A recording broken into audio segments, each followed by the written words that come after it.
We're excited about this year. I probably should say I'm most excited about the second year because I have an opportunity to work through and with my cabinet and under the leadership of our Board of Education, make some inroads and change for the students and also the community that we serve. Last year, we actually offered in-person learning for all of our students, and we did not have to discontinue learning in any of our buildings, which really was the highlight of our year last year. We were very Correct. cautious in our mitigation measures that we had in place, and also work with our community to ensure that the necessary resources that were needed to remain open were provided. The same is for this year, but I think the difference this year is that we have allowed an opportunity for our community to re-enter our schools. And you think about our littlest Blue Devils, our early childhood students whose parents have not been in the building, they had an opportunity to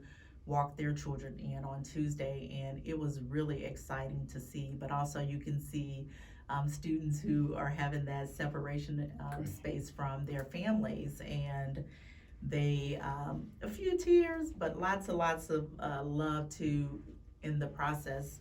So we have continued to be cautious, but ensuring that we are bringing about some normalcy and re-engaging in some of the activities that have made us Maplewood Richmond Heights School District. Oh, Our theme this year is grace and gratitude, and it's not only grace and gratitude for those we serve, it's grace and gratitude to ourselves too.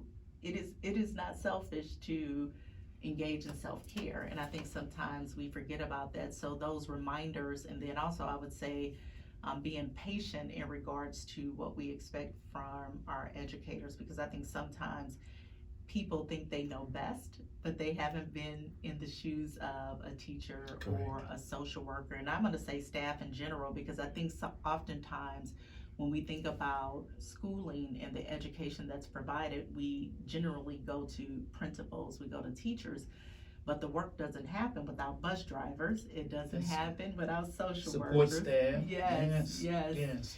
And I think they are often forgotten. And I made a post on Twitter that our custodial staff and our tech folks and others who typically go unnoticed, that they are the hidden figures behind the work and getting school ready for our learners. I was walking through the school because I'm in schools frequently, and this particular support staff member said, "Thank you for seeing me, for listening to me, talking to me." And I give hugs, I'm a hugger. And so they appreciate me authentically showing up. And one of the things that I talk about frequently is that it's people, not titles, because people typically get lost in that. And I think everybody voice matters, and I believe that our school community offers opportunities for voices to be heard in the structures that we have, in the varying groups that we have for students.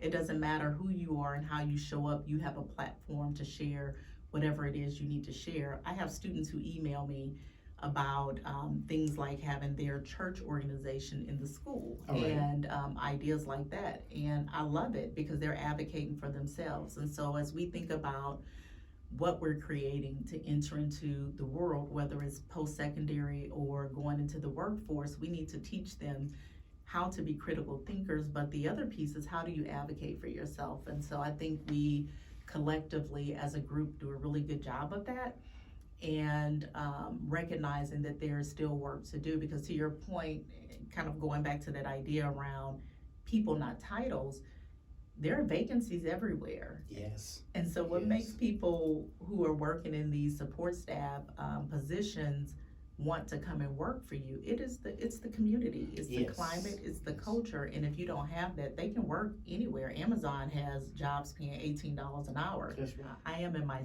22nd year in the field of education, and my second year as the superintendent of the Maplewood Richmond Heights School District, where it is always a great day to be a Blue Devil. And in this journey, I've had an opportunity to serve in a variety of settings, whether it's large districts, small districts, public and charter in the St. Louis area, and have had the opportunity to hold varying roles. So basically, is it like online?